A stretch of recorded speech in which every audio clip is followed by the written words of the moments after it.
Bem-vindos ao 29º episódio do nosso Itscast.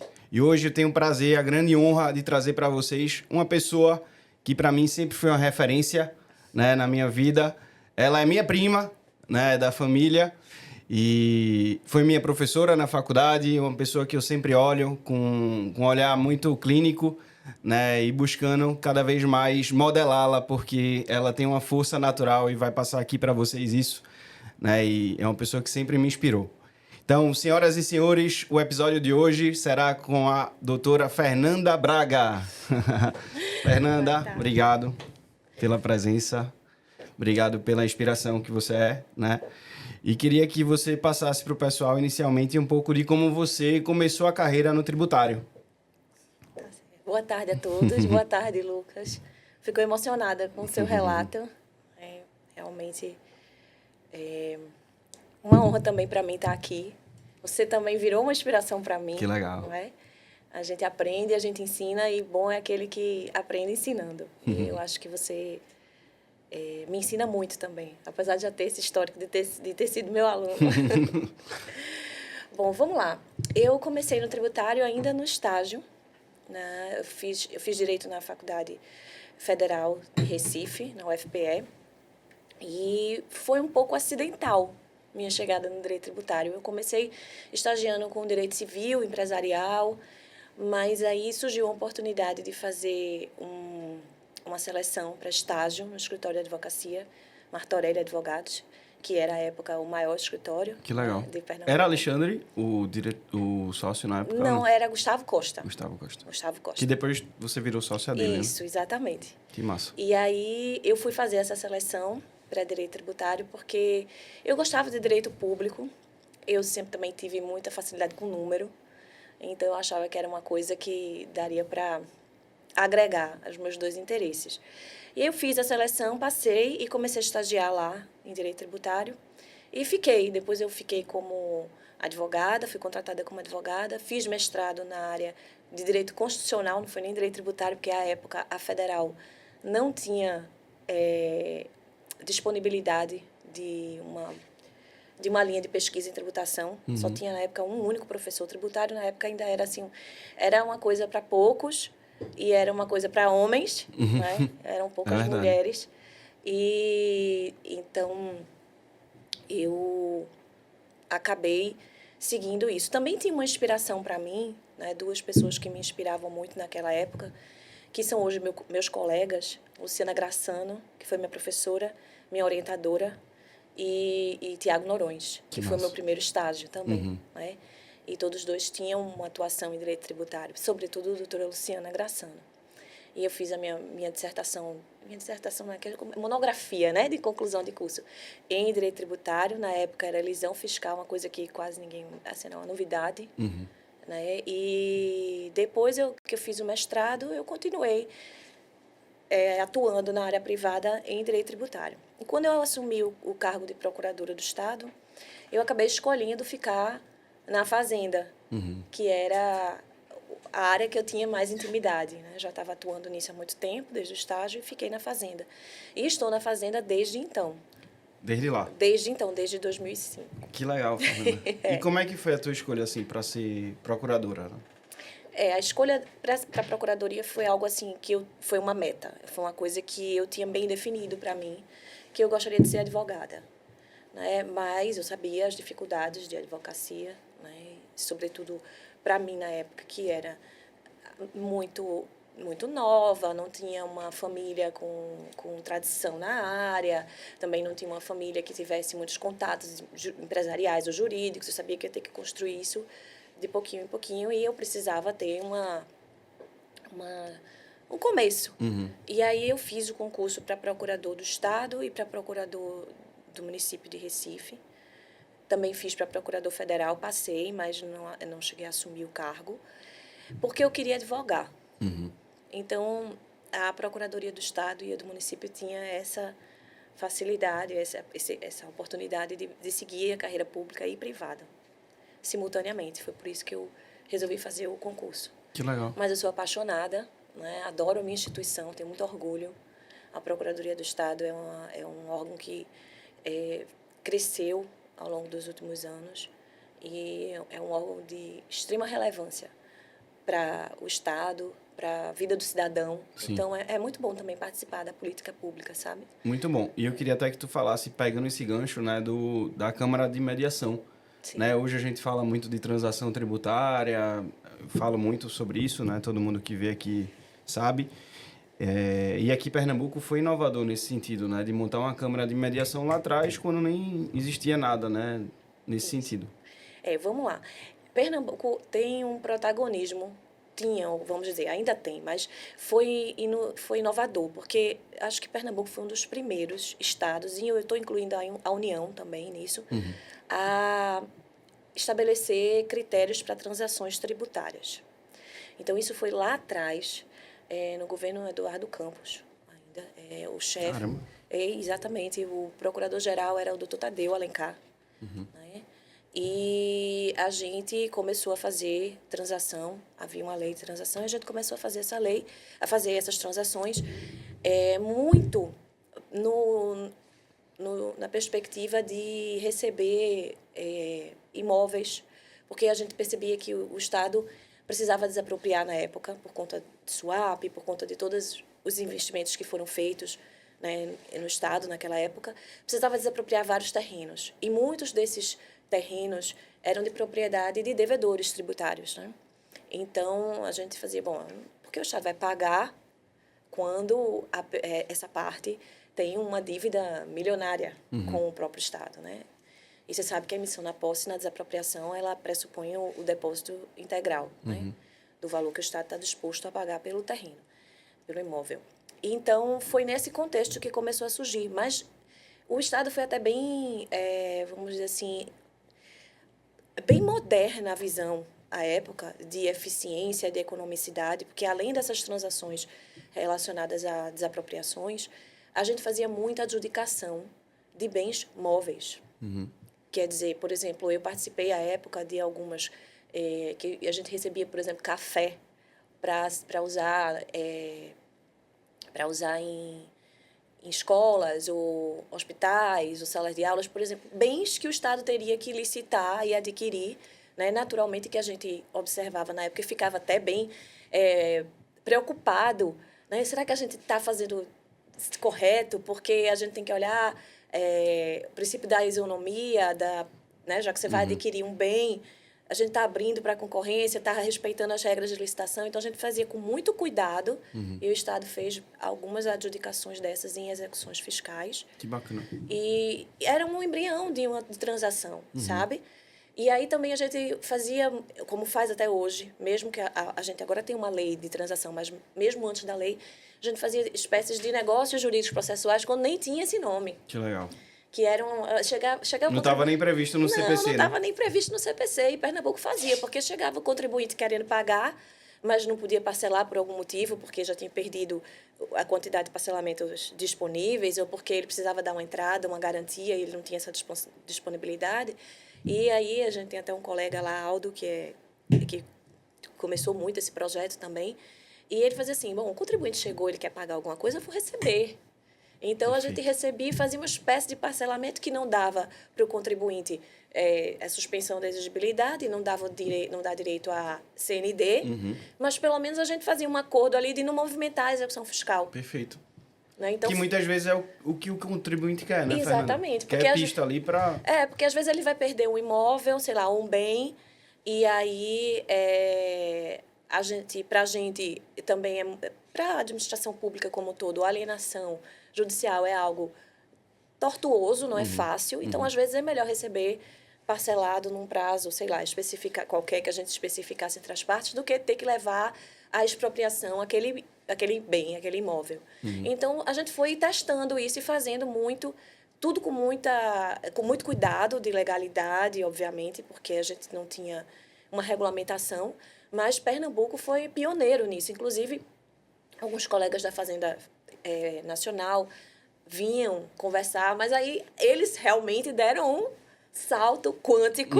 E aí, hoje em dia, a Fazenda Nacional tem uma experiência muito maior e tem um arsenal aparato tecnológico bem mais avançado. A gente está tentando recuperar, né, isso, mas Pernambuco já faz transação há muito tempo. Que bom. E o bacana que eu acho dessa história é que vocês se comunicam bastante, né? Assim, ambos têm a humildade necessária de ver o que o outro está fazendo bem e também buscar, Sem né, dúvida. copiar, enfim, ou melhorar e tudo mais, né?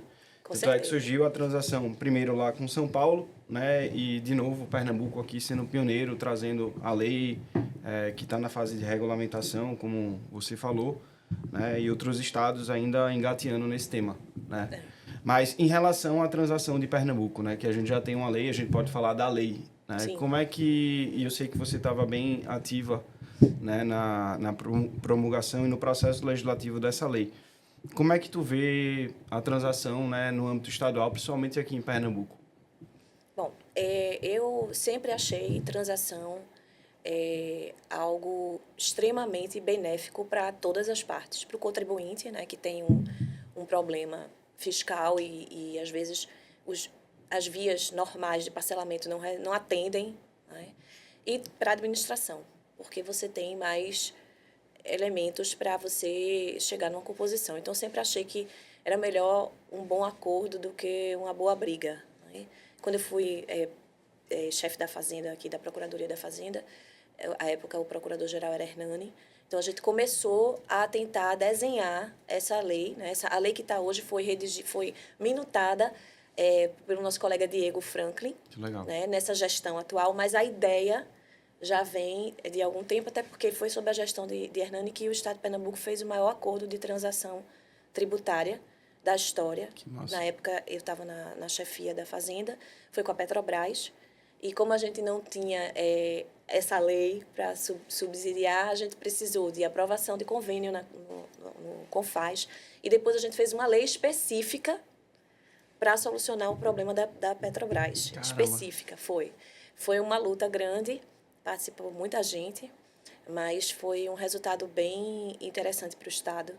Era um problema de 2 bilhões de reais e o Estado conseguiu resolver e colocar um caixa alto. A gente, no final, conseguiu fechar em 600 milhões, 500 milhões, eu não me lembro agora. Que massa. Então, foi um volume bem grande. Então, é algo que a gente vem já tentando. Uhum. O que é que acontece nessa lei? A gente acabou incorporando muito da experiência da Fazenda Nacional, né? Quando a gente estava lá atrás na chefia da Procuradoria da Fazenda, a primeira coisa que eu disse, a Fazenda Nacional está 1000 anos-luz, porque eles conseguiram investimento, conseguiram se organizar, vamos lá ver.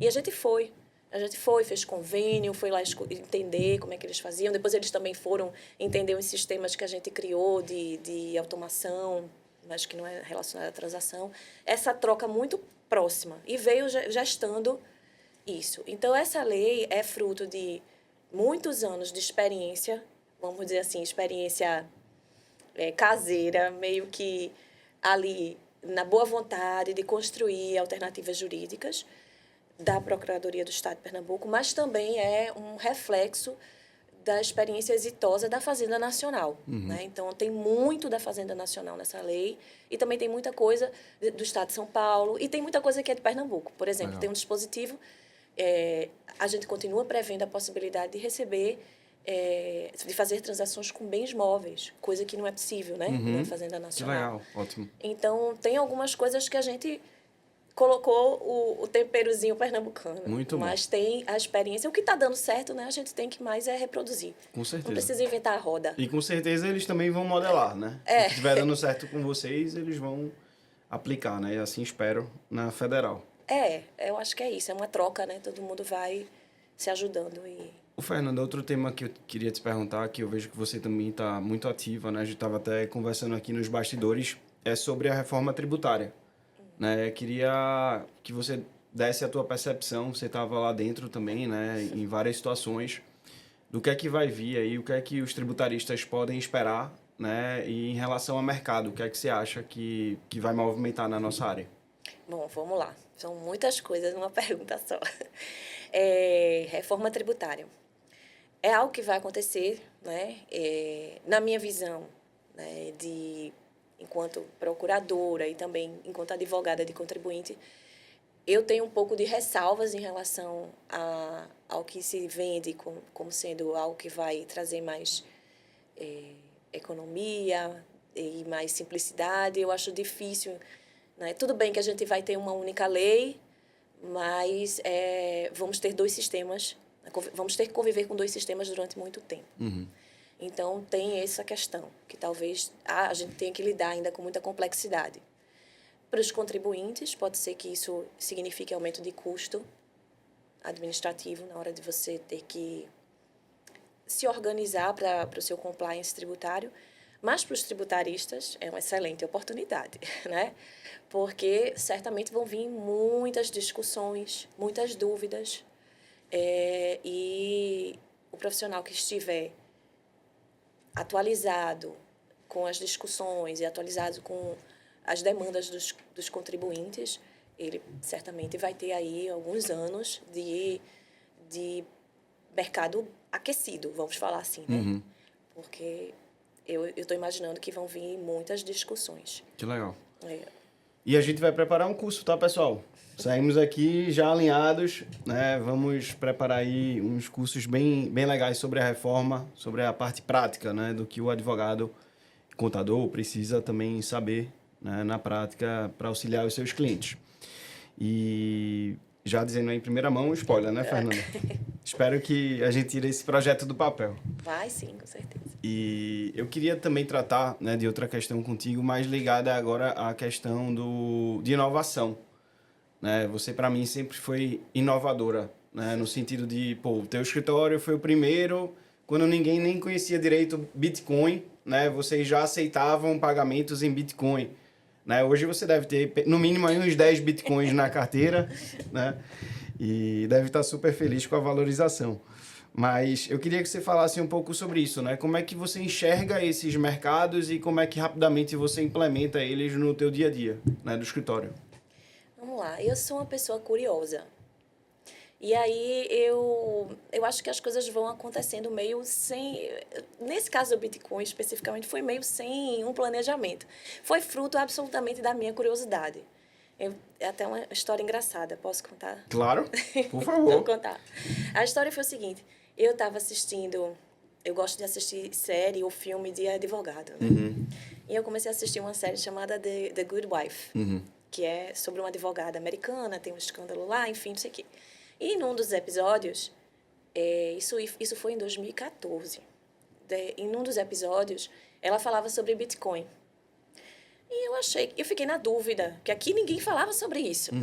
E eu fiquei na dúvida se era algo ficcional ou se existia, porque ela falava do Satoshi, contava a história toda, do paper, como ele fez, e que ninguém sabia quem que tinha criado e tal. E eu disse, será que isso é real? Aí eu fui estudar. Aí fiquei curiosa com o assunto e comecei a estudar o assunto e a entender e como é que funcionava e a complexidade da ausência de regulamentação, qual era a natureza jurídica. Na época se discutia isso. Qual é a natureza jurídica? É moeda? É crime? Se discutia esse tipo de coisa, né? Lá nos Estados Unidos. Aqui quase ninguém falava. E a gente montou o escritório, eu e o Gustavo Costa. A gente já tinha esse foco de vamos para o centro do Recife e vamos nos concentrar no Porto Digital. As startups, que na época Que também foi uma baita estratégia, né, de vocês. A gente estava visando esse mercado, que era um mercado que a gente via na época, que estava ainda mal atendido juridicamente. Havia uma demanda que precisava ser atendida, até porque, na época, ninguém sabia de nada, não tinha um sandbox regulatório, ninguém entendia muita coisa. Então, a gente veio para cá, era até aqui pertinho do escritório, para focar nisso. E a gente começou a marcar almoços com o pessoal das empresas, de startups, do Porto Digital e alguns amigos que a gente tinha. E num desses almoços, dessas pessoas de startup começou a falar que tinha um projeto de fazer um spin-off da empresa dele para criar produtos relacionados a Bitcoin. E aí a gente começou a conversar e eu entendia porque eu tinha estudado por curiosidade, sem motivo nenhum. E aí ele ficou olhando para mim e disse assim, bom, eu já fui para São Paulo e a primeira advogada que eu conheço que sabe do que eu estou falando. Aí ele virou cliente da gente. Ele disse, já que você a gente vai fazer isso junto, e a gente começou a fazer os documentos jurídicos deles, não era nem tributário, era empresarial, né? E aí ele disse, bom, mas eu vou pagar em Bitcoin. Aí eu disse, tá bom, a gente vai receber. E aí a gente recebeu. O Gustavo topou também era um cara muito entusiasmado com inovação. Ele era engraçado porque era um cara que era muito tradicional, mas ao mesmo tempo tinha muita visão. Né? E nesse ponto a gente combinava. E aí a gente aceitou receber em Bitcoin. Mas foi assim, foi por conta de um seriado. Caramba, diga aí. Ou seja, assistam seriados, pessoal, e sejam curiosos, né? Eu acho que assim, curiosidade é fundamental para o advogado, né? Eu sempre aprendi que o bom advogado é aquele que faz as perguntas corretas. Perfeito. Né? Porque a gente não precisa ter todas as respostas, mas a gente precisa saber fazer as perguntas corretas. Então, o que eu sempre enxerguei foi que, para mim, tudo que acontece na minha vida, eu posso ver como uma oportunidade. Inclusive, assistir um seriado. Que né? bacana. Né? Que bacana. Então, eu sempre tento fazer conexões entre o que eu estou vivendo e aquilo que eu estou experimentando, mesmo que não seja no meu dia a dia. E aí, daí veio. Eu sempre gostei de tecnologia, né? Então, aí veio também o desafio na Procuradoria do Estado, porque a gente não tinha uma procuradoria ainda muito tecnológica, vamos dizer assim. A gente estava sofrendo com isso. E aí, quando eu assumi a chefia da Procuradoria da Fazenda, a gente se deparou com um volume de trabalho absolutamente arrebatador. Poucas pessoas para dar conta do volume de trabalho. Foi justamente numa virada aí de chave que vieram muitas demandas repetitivas, né, e de disseminação do acesso à justiça. Porque quando eu comecei a advogar para agora, é outra história. A gente tem muito mais advogados, o mercado é muito mais capilarizado, a gente tem muito mais demandas, então a Procuradoria não estava preparada ainda, né, para receber isso. E a gente tinha que sobreviver. E numa fase do Estado em que ainda estava num processo de controle das contas fiscais, sabe? Então, a gente tinha esse desafio. E aí, o desafio era, como é que a gente vai dar conta desse volume sem recurso financeiro e sem gente, sem pessoal? Porque não dá para fazer um concurso para procurador agora e chamar, não tem condição. Então, Hernani, na época, era o procurador-geral, um cara de muita visão também, deu carta branca, encampou tudo o que a gente propôs. E aí a gente começou a escutar empresas da área de tecnologia. E a gente escutava, vou ser bem franca aqui, a gente não podia nem contratar, porque não tinha nem dinheiro para contratar. Mas a gente ia escutando para ver o que é que existia no mercado. E tinha um setor lá de TI pequeno, e aí eu cheguei para Hernani e disse, olha, me arranje uma estagiária de TI, de informática. Uma estagiária. Estagiário, vai resolver, vai. Aí chegou 2 estagiários lá de TI e a gente começou a fazer de forma caseira robôs. Caramba, que massa. Para automatizar, né, RPAs, para automatizar trabalhos que eram repetitivos, que tomavam muito tempo do procurador. Por exemplo, o procurador é uma besteira, mas o procurador pega uma execução fiscal, a primeira coisa que ele tem que fazer é tirar os extratos de débito, do contribuinte, do endereço, porque se ele não souber se o débito está parcelado, está quitado, ele não tem condição de fazer nada. Só que para fazer isso, ele tem que entrar em uns 3 sistemas diferentes e clicar em um monte de canto e perdia, sei lá, 10 minutos, 15 minutos. E o nosso primeiro robô que a gente criou, Álvaro, né? Vou deixar aqui. Ele recebeu até... Não, o nome do robô a gente batizou de Capiba. Mas eu estou falando de Álvaro porque Álvaro é o mentor de tudo isso. Ele até ele recebeu um prêmio agora no GovInPlay por ter sido o precursor da transformação digital. Que legal, né? Que legal. E aí a gente também foi copiar lá, foi olhar o que já estava sendo feito por nosso colega Rafael Vanderlei, que tá cedido, né, para o município e é um AIS da tecnologia, um craque, um amigo querido. Falei com ele um dia desse. Vou trazê-lo para cá, inclusive. Traga, porque ele é genial. Tá voando na IA, né? Tá voando. E aí eu conversava com ele para perguntar o que ele estava fazendo, enfim. E aí eu falava com o Álvaro e com a estagiária e a gente fez o primeiro robô, que era o Capiba, que era o extrator de débitos. E depois a gente foi construindo outros robôs né? Que, por exemplo, hoje a gente já tem um robô, o Capiba, muito com o mérito de outros procuradores que também participaram, foram se agregando ao projeto depois que o Capiba começou a funcionar. Luciana Espíndola, Tiago, tantos outros. E a gente hoje tem o outro robô, ele já recebe a petição inicial, lê a petição inicial, faz a contestação, faz os cálculos, quando a gente, por exemplo, é réu e a gente precisa apresentar cálculos de execução, faz os cálculos, anexa documento. Caramba. E entrega para o procurador com tudo isso já pronto. O procurador só precisa fazer, bater o olho lá para ver se está tudo correto, né?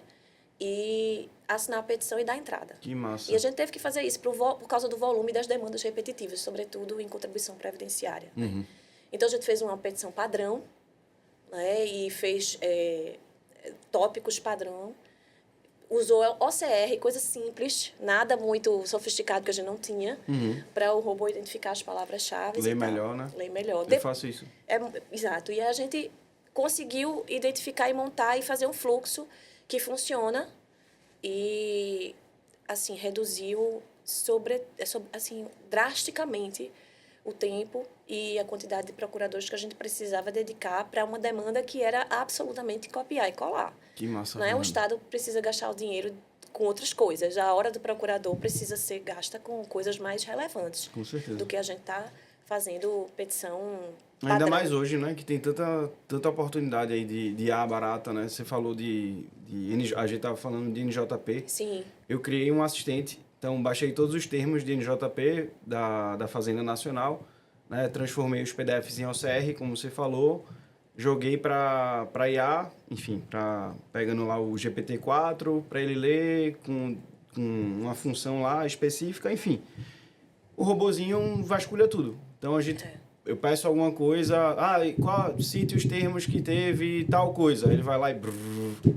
Em segundos já traz a informação que a gente levaria horas para ler de novo todos os termos e identificar aqueles pontos, né? Exatamente.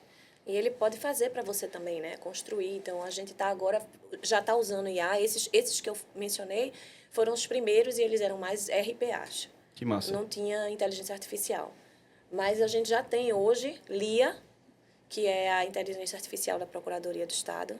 Tem uma procuradora que é a Lia também, né? Trabalhou comigo no Manzi. Isso, ela é ótima, minha amiga Lia, adoro ela. Mas a gente começou a batizar com nomes de músicos, né? Pernambucanos. Então foi Capiba. Que legal. E aí veio Lia de Itamaracá. Que massa. E aí também foi bom porque Lia tem inteligência artificial também, né? IA. E o colega que estava atuando comigo que estava assim à frente do projeto, eu era a chefe da Procuradoria da Fazenda, e ele era o chefe do inventário lá de sucessões, do setor de CD.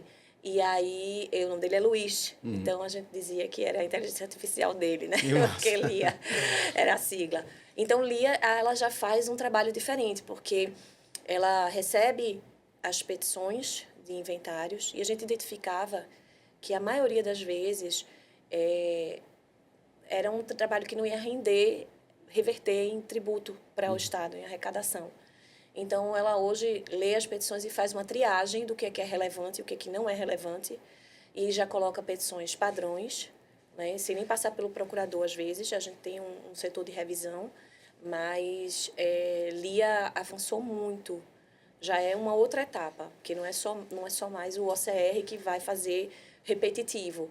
Ela tem uma linguagem, né? Ela tem uma machine learning dentro dela. Então, que massa. É bem interessante. E a gente usou também inteligência artificial lá atrás para construir o primeiro rating da dívida. Que, quando eu cheguei, eu disse, eu não sei nem o que eu tenho para cobrar. Então, a gente investiu, o Estado investiu, a gente adquiriu um BI, uma ferramenta de BI, conseguiu mapear toda a dívida. Que massa. E identificar, foi assim que surgiu até essa ideia da transação com a Petrobras, porque a gente conseguiu identificar que é aquele princípio de Pareto, né? 80-20. Então, a gente conseguiu identificar que 80% da dívida estava concentrada em 5% de processos. Né? Então, a gente mapeou esses processos para ter uma atuação mais focada e os outros a gente dá um destino de... E aí, o Pernambuco também fez isso com base na experiência da Fazenda Nacional, foi algo que foi difícil de implantar aqui, porque havia muita resistência, que era a extinção dos feitos com valores que não são relevantes, vamos dizer assim, que o custo para arrecadar, o custo do processo é maior do que o retorno. Uhum. Né? Então, a gente teve um pouco de dificuldade, porque a gente tem os órgãos de controle, a gente tem a obrigação de cobrar o crédito tributário, ele não é renunciável, né? Uhum. Mas a gente conseguiu comprovar que a gente estava economizando dinheiro para o Estado. Que a atuação massificada sem um foco estratégico significava jogar dinheiro fora. Uhum. Né? E aí foi bom porque o próprio judiciário também evoluiu nesse sentido, e hoje você vê que para entrar com a execução fiscal você tem que protestar primeiro. Uhum. Né? Então você cada vez mais vê essa transposição da cobrança judicial para a cobrança administrativa. Perfeito. E agora com o viés transação. da consensualidade também. Exatamente, que é o caminho melhor, né? Uhum. Eu acho que, sendo possível, a consensualidade, ela, na minha visão, vai ser sempre um caminho mais eficiente, mais rápido e menos desgastante. Que beleza, Fernanda. Meu orgulho só tá aumentando dessa moça, viu? Advogada, falando de RPA, de inteligência artificial, OCR, não é todo dia não, né? E pegando um gancho, Fernanda, da tua fala, tu falou que na tua vida tu encara, né, como cada etapa ou cada coisa que acontece como uma oportunidade de crescimento, né? E pegando um gancho aqui que eu acho super importante tratar, apesar de difícil, né, para você, imagino, porque sofri também com meu irmão e vendo você, do câncer, né, que você teve, enfim, você suportou, e para mim foi uma grande referência também em como você lidou com aquilo, né, tendo 2 crianças pequenas, enfim. Então, como é que foi conciliar tudo nessa fase tão difícil, né? Bom, vamos lá. Já faz algum tempo, né? Eu tive câncer, eu descobri que estava com câncer em 2017, né? E passei pelo tratamento todo, aquele tratamento difícil de mastectomia bilateral, radioterapia, quimioterapia. E, assim, tinha as crianças, que, de fato, era o que mais me preocupava. Porque, obviamente, eu queria ver meus filhos crescer. Uhum. E eu também me preocupava como é que eles iam encarar essa fase difícil. Mas eu tomei uma decisão que eu acho que foi, assim, fundamental para mim, desde o início do diagnóstico, sabe? Eu acho que foi o que me manteve bem no chão e com muita segurança de que eu iria ficar curada. Uhum. Eu tomei a decisão de não me perguntar por que tinha acontecido comigo, sabe? Que legal. Eu acho que quando a gente não fica preso na condição de vítima, é mais fácil você ter força para enfrentar qualquer desafio. E eu decidi que eu não ia me enxergar como uma vítima. Eu botava na minha cabeça, bom, tem um monte de mulher aí que está passando por isso, por que não eu? Não sou melhor do que ninguém. Né? Apesar de que eu não tinha nem histórico familiar de câncer de mama, eu sempre fui muito regrada, uhum. né, com a alimentação. Sou uma pessoa que ama esporte, uhum. Então, assim, não tinha nenhum dos motivos, amamentei, não tinha nenhum dos motivos que são considerados, assim, causas, né, uhum. que contribuem para ter uma doença como essa. E eu decidi que eu não ia me sentir injustiçada, uhum. porque... Eu acho que foi a vida inteira assim, né? A vida inteira. Abrindo pro pessoal assim. Acho que desde pequenininha você encarou a vida dessa maneira, né? Eu acho que assim, eu acho que é melhor pra gente, sabe? Não é uma questão é uma questão pragmática. Uhum. Eu sempre cheguei assim, que pragmaticamente é melhor ter esse tipo de mentalidade. Uhum. Então, eu sempre procurei ter.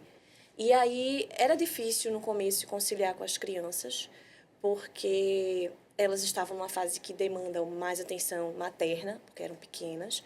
E, de fato, o tratamento tem uma parte que debilita um bocado, né? Sobretudo na cirurgia e na quimioterapia.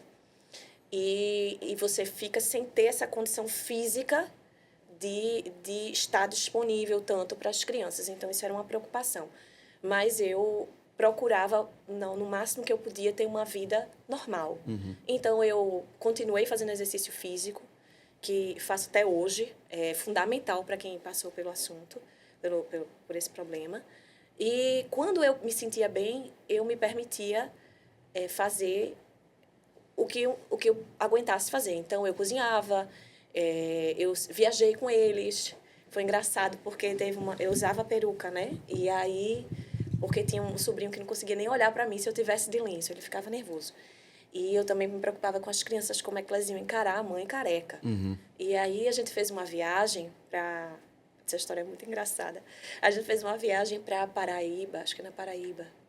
Para Pedra do Sapo, que eu gosto muito de trilha também, gosto muito de natureza. E a gente foi escalar, né, uma pedra lá com as crianças. E tinham várias pessoas no grupo.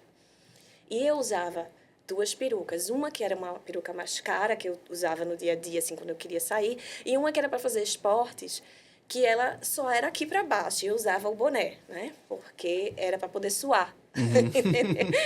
E a gente foi fazer isso e eu fui com essa peruca do esporte. E aí, quando chegou no topo da montanha, sei lá, da pedra, tava ventando muito. Eita. Resultado, o boné voou e eu fiquei feito um cascatinha, com um buraco aqui na cabeça e só o cabelo aqui para baixo. Os meninos caíram na risada. E aí foi ótimo, porque eu me libertei da peruca. Eu disse, pronto, agora já viram, tá tudo certo, deixa pra lá. A gente começou a rir e virou a piada do cascatinha. Eu joguei a peruca fora e assumi minha careca. E aí eu também fiz 2 coisas que me ajudaram muito mentalmente, eu acho, sabe? Foi tentar dar algum sentido. Então, sempre que me chamavam para falar sobre o assunto, eu fiz várias campanhas sobre o Outubro Rosa, dei várias palestras, porque era uma maneira de eu dar um propósito àquilo, tudo que eu estava vivendo, né? Ajudar outras pessoas, outras mulheres. Muitas mulheres me procuravam pessoalmente, então a gente conversava, e eu fiz por elas o que uma moça fez por mim. Ela, infelizmente, não sobreviveu ao câncer, mas ela foi, até me emocionou um pouco, porque ela foi fundamental para mim, porque ela me disse assim, Fernanda, um dia de cada vez. O que você tiver dúvida, você me pergunta, e eu lhe digo, não pesquise nada na internet, não entre em grupo, não fique procurando saber os sintomas dos outros, porque apesar de ter um nome só, câncer de mama, cada doença, cada tumor é diferente, cada estágio é diferente. Cada quimioterapia são vários tipos, não é uma coisa só. Existem vários protocolos, então não é uma coisa padronizada. Então você não pode achar que porque fulana teve isso, você vai ter também, né? Então eu fiz isso. Que bacana. Eu não procurei saber o que é que podia acontecer de pior, o que é que não podia acontecer de pior. E eu fui a cada dia, bom, estou sentindo isso, o que é que eu posso fazer para amenizar? Estou sentindo aquilo, o que é que eu posso fazer para amenizar? E eu fui fazendo assim. E ela me ajudou muito. E eu fiz isso para outras mulheres e foi algo que foi muito significativo para mim, porque deu um propósito, né, a tudo isso. Parabéns. Obrigada. E que bom que você está... Tô curada, tá viu? curada. Tem uma frase que eu digo a todo mundo, para quem está me ouvindo, para quem por acaso está passando por um problema semelhante. Não tem atalho, mas tem saída. Então, seguir na estrada que vai sair. Tem saída no final. Tudo. Exatamente. Tudo na vida tem saída, tá, pessoal? Eu queria te perguntar agora, assim, quem é que te inspira? Né? Pessoas que te inspiram e por que elas te inspiram? Seja profissional, enfim. Ai, tem tanta gente. Eu acho que, correndo o risco de soar piegas, eu vou dizer a você, Lucas, que hoje, com a maturidade, né? Eu acho que todas as pessoas com quem eu encontro, elas me inspiram de alguma forma. Eu lhe disse isso, né? Que você me inspira. E é recíproco? Porque eu admiro a sua garra, a sua visão. Então, todas as pessoas com quem eu converso hoje em dia, eu sempre acho que eu tenho alguma coisa para aprender, né? Então, aquilo que eu falo de que vejo as coisas como uma oportunidade não é da boca para fora, de verdade. Eu acredito muito que ninguém cruza o nosso caminho à toa, que os encontros eles têm um propósito. E eu procuro buscar qual é esse propósito. Então, sempre vai ter algo que eu posso me inspirar em qualquer pessoa. Por exemplo, eu me inspiro muito nas minhas funcionárias da minha casa. Porque elas acordam 5 horas da manhã e vão para minha casa. É por causa delas que eu estou aqui, né? E vou trabalhar. Sim. Então, elas acordam 5 horas da manhã, chegam lá, sai Com um sorriso no com um rosto, sorriso né? no Pega rosto, um ônibus. pega um ônibus e aí a gente conversa muito, troca muito e são minha rede de apoio e eu procuro no que eu posso também ser rede de apoio para elas. Então, tem uma funcionária maravilhosa que eu digo a ela todo dia, é porque ela ainda não acreditou no potencial dela, mas ela é uma oradora fenomenal. Ela deveria ser vereadora, sabe? E eu fico tentando motivá-la. Tem uma outra funcionária que ela é fenomenal com plantas. E eu já disse a ela, eu sou sua sócia investidora, eu vou lhe dar dinheiro para você fazer uma sementeira. Então, assim, as pessoas meu ex-sócio era uma grande inspiração, Gustavo Costa, que infelizmente faleceu de Covid. Sim. Né? É uma perda Uma para a perda. advocacia, né, pernambucana. Exato. Todos os meus colegas da Procuradoria, né? E todos eles. Que tem muita mente brilhante ali dentro. Muita gente brilhante. Eu não vou ficar citando nomes porque eu vou ser injusta, sabe? Eu vou citar só o de Edgar, que é um cara que eu gosto muito. Então... O Edgar é um cara maravilhoso. O Hernani, Hernani Diego também. Franklin. Tantos, Lucianas. As Lucianas, tem várias lá. Roberta, que é uma amiga querida. Então, eu me inspiro muito na minha mãe. Você conhece? A minha mãe, acho que ela me ensinou muito a ter resiliência. Fortaleza ali também. Porque a minha mãe, a vida inteira... Um beijo, viu, Leda? Beijo, mãe. Beijo para meu pai, para minha mãe, para você, né? Pra todo mundo. Enfim, a minha mãe enfrentou muitas batalhas, enfrenta até hoje. E sempre você vai encontrá-la com um sorriso e um alto astral. Total. Então, eu acho que minha mãe foi uma grande inspiração. Né? Grandes nomes de personalidades. Né? Eu li quando era adolescente um livro que eu não me lembro exatamente o nome, mas era que você deveria se colocar sobre os ombros de gigantes. Então, eu sempre procurei andar com um jeito melhor do que eu. Né? Eu não tenho esse problema, não, sabe? Eu acho que a gente é sempre um eterno aprendiz. Perfeito. E é isso. Tem muita gente que me inspira. Minha sócia atual, Gisele Martorelli, me inspira demais. Outra Fortaleza também. Vou convidá-la também para cá. Convide. É uma referência nacional em direito de família. Fui estagiária dela e hoje a gente é sócia. Que massa. Como eu fui estagiária de Gustavo, né, meu sócio. E de Manzi também, e de depois Manzi, Tiago Norões. Então, assim, todo esse pessoal aqui, Pernambuco é um celeiro de grandes advogados. Sim. Grandes advogados. Eu sempre grandes falo políticos. Isso. Grandes políticos. Pernambuco tem uma história, né, de relevância política para o Brasil. Então, eu acho que se a gente olhar para os nossos pares, todos eles são fonte de inspiração. Perfeito. E tu falou de livro, né? E eu vejo que você lê muito também, é uma coisa que eu adoro também. Eu queria que você falasse de um livro que para você é fundamental, assim, que você recomenda para todo mundo ler. Ai, Deus, escolher um...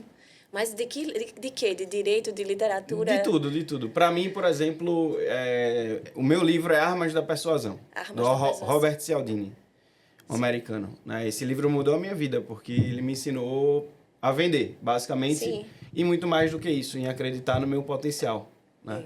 Quando você conhece as suas coisas internamente, você voa, né? Voa. É verdade. Eu vou ter dificuldade de dizer um só. Pode dizer assim uns 3? Pode. Pode? Tá bom. Eu vou ser Manda rápida. Pergunta. 3 livros. Então. 3 livros. Tá bom. Vamos lá.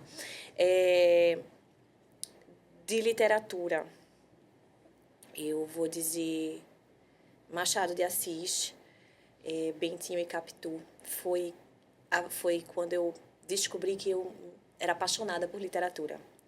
Né? Machado de Assis. Que o nosso primo também é louco por ele, né? Isso. E, assim, como advogada, eu procuro... Obviamente, eu não sou literata, não sou escritora, embora eu tenha os meus rabiscos lá de poesia e de tudo. Mas eu procuro fazer de uma maneira que seja interessante para a pessoa ler. E a literatura ajuda isso, né? Que legal. Porque a gente é contador de história, Sim. no fim das contas. Né? Outro livro mais recente, que para mim foi muito importante na minha relação com os meus filhos e nas minhas relações pessoais, foi Comunicação Não Violenta. Parece algo de autoajuda, gente, mas não é. É ciência, é psicologia e é um livro muito importante para... Ele é curativo dos relacionamentos, sabe? Uma amiga minha recomendou ele para mim. Eu comprei e não li, mas vou ler agora. Leia, é excelente. porque tem a ver com persuasão, até. Eu até li outros, né? Tem aquele Como Fazer Amigos e Influenciar Pessoas, Isso é muito ótimo bom. também. Mas eu queria dizer de um outro livro que é já no ponto mais da, vamos dizer assim, da espiritualidade, mas que tem a ver com a espiritualidade que, para mim, tem a ver com essa questão de relacionamento, pessoa, mindset. Porque, para mim, o que é espiritual é a nossa mente, sabe? E a forma como a gente pensa determina como a gente vê o mundo e como a gente sente também. Então, teve um livro que é bem curtinho e é de um cara que tem muitos livros interessantes, Napoleão Hill, não sei se você já ouviu falar. Já. Ele tem livros, assim, as pessoas até riem, né? Eu tenho uns 3 dele, eu acho. E é Mais Esperto do que o Diabo. É muito Pô, interessante. segunda pessoa que me fala desse livro nesse mês, eu vou ler também. É muito bom. E aí tem os livros todos de história. Eu acho que todo mundo que é brasileiro tinha que ler Casa Grande Senzala, ou tinha que ler, sei lá, Escravidão, né? Saber de onde a gente veio, entender por que a gente está aqui, né? Então, E assim, é fundamental, Fernanda. Essa pergunta parece boba, mas eu sei que você lê muito porque na época que eu era estagiário, né, eu era do Manzi, você tinha sido do Manzi antes de mim, e eu li as tuas peças, né, e você escreve brilhantemente. oh, meu Deus, Bem, né, e isso é muito reflexo também da leitura, né, e assim, leiam, pessoal, o advogado precisa ler muito bem. Hoje a gente tem a IA e tal, mas nunca o ser humano vai ficar de lado, né? Ela vem para compor.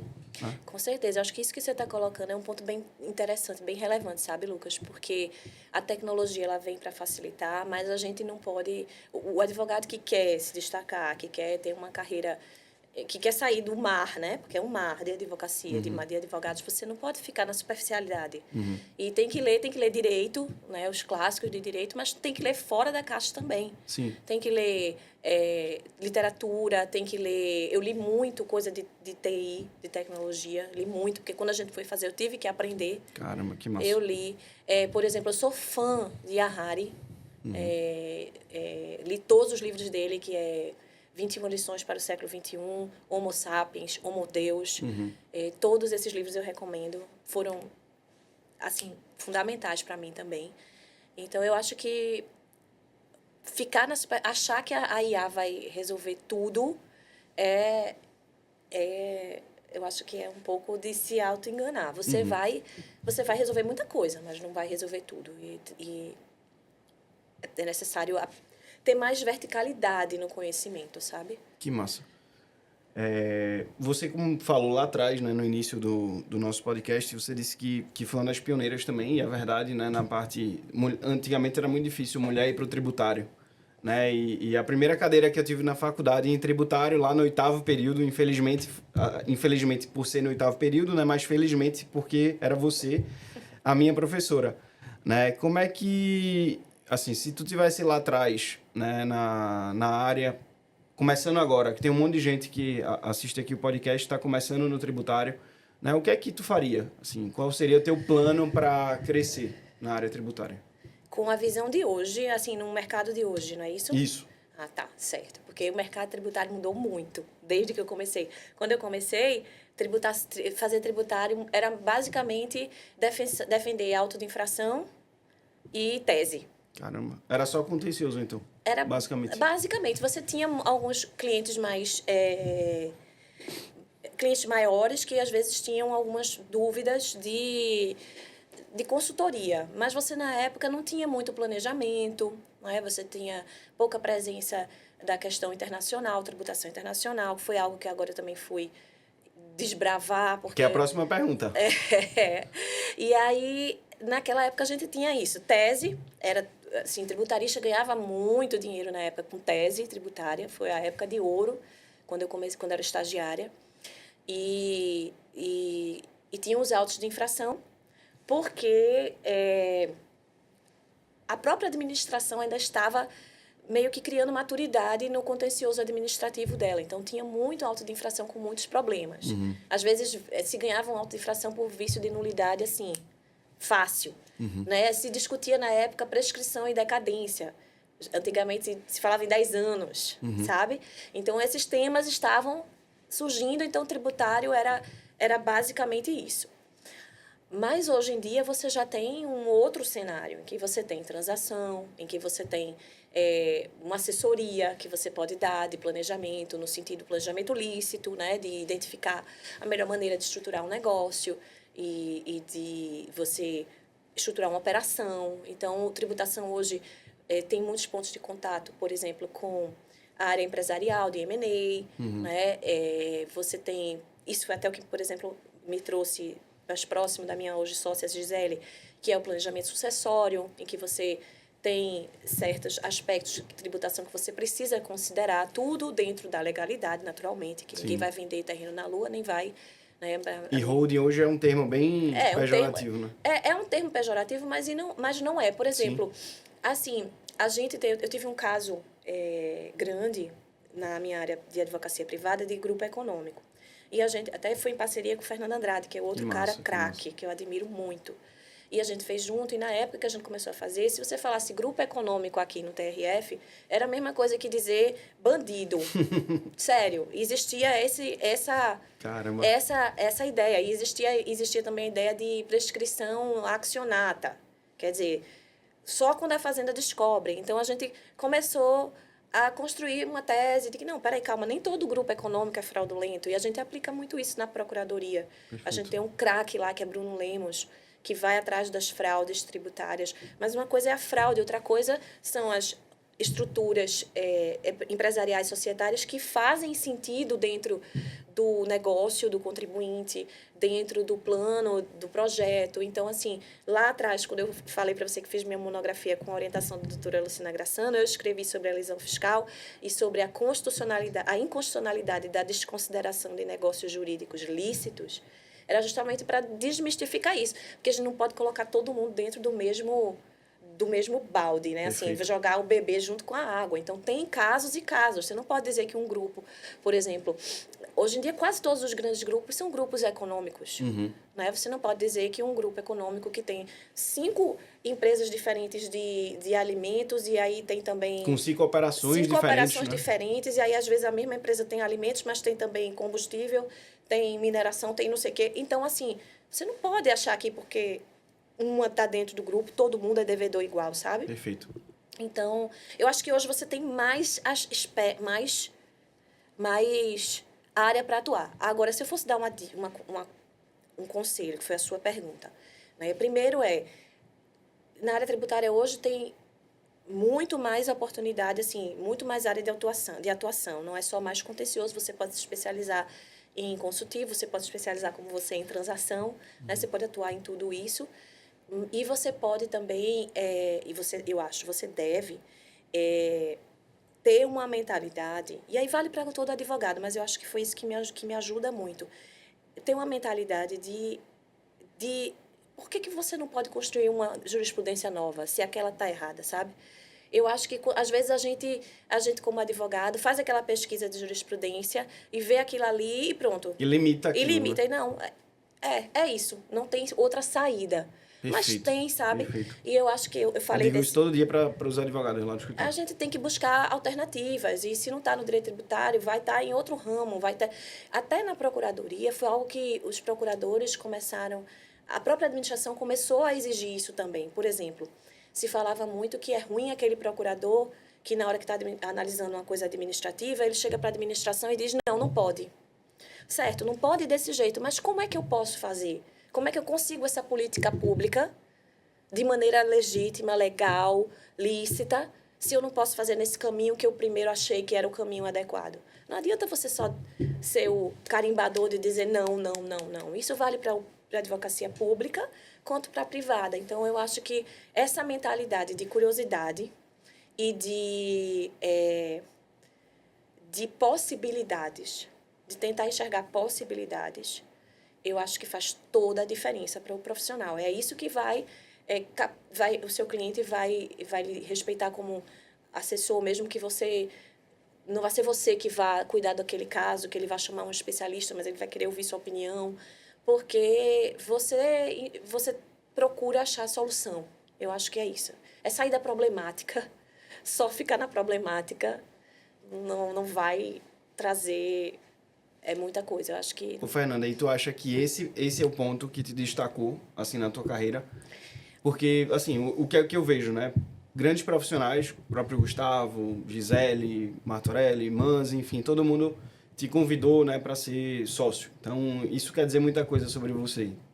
E quais são os pontos que, na tua visão, e aí sem modéstia, enfim, não tem nada de... O que é que te fez, né, realmente ser essa profissional diferente? Bom, eu acho que, primeiro, eu sempre fui CDF, né? Então, assim, ressaltando a importância de estudar e de ler.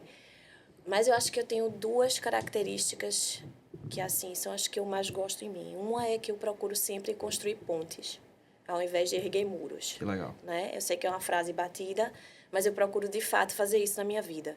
Né? Então, assim, se eu puder trabalhar com 3, 4 pessoas, se eu puder fazer uma equipe, se eu puder dividir, eu acho ótimo. Né? Construir pontes. Eu acho que isso me dá muitas conexões. E isso me ajuda em tudo. Né? A segunda coisa, eu acho que eu tenho um espírito empreendedor. Assim, no sentido da palavra mesmo, de procurar solução, de acreditar que pode acontecer. Porque eu acho que todo empreendedor ele é um grande crente. Né? No sentido assim, ele acredita em algo que ainda não existe. Né? Então, eu pego, pego um caso qualquer e a minha preocupação é dar uma solução. Vou achar alguma solução. Claro que essa solução pode ser simplesmente mostrar os riscos ou dizer assim, bom, aqui você realmente tem que pagar. Né? Vamos achar a melhor forma de você pagar. Perfeito. Né? Mas eu acho que essa mente aberta, eu acho que é isso. Curiosidade, estar sempre disposto a aprender, não achar que sabe tudo. É isso aí. Eu acho que essas duas são duas características fundamentais, né? Que estava lá estampada na capa do livro da ITS, do caderno da ITS. Sim. Humildade, né? Que você já demonstrou que tem de sobra. E ser faminto, né? Faminto por aprender, sempre. Coisas novas, enfim. Nunca achar que você é o bambambam da mesa. Exato. Né? Eu acho que essa frase do ITS é muito importante. E, assim, que bom. Define muito do que eu tento fazer na minha vida. Né? É do Steve Jobs, tá, pessoal? Mas eu incorporei agora da ITS também. Olha aí, nos ombros dos gigantes. É, isso aí. Fernanda, para terminar, né? Veja como foi rápido, tá vendo? Parece que passa no estalar de dedo, né? O podcast. A gente tava falando aqui, ela perguntou, 1 hora? Já passou. Eu queria te perguntar assim, o que é que se você pudesse deixar uma mensagem, né, única, que todo mundo fosse ouvir, né? O que é que você falaria para a turma, né? De experiência de vida, assim, que você teve, Bom, essas frases, assim, de uma só, para resumir, você corre sempre o risco de ser clichê, né? O cafona. Mas, assim, eu vou falar o que eu acredito, certo? Então, eu acredito muito que a qualidade dos seus pensamentos determina a qualidade da sua vida.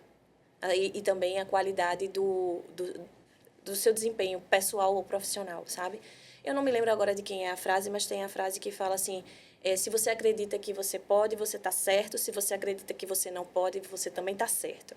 Então, eu procuro sempre vigiar os meus pensamentos.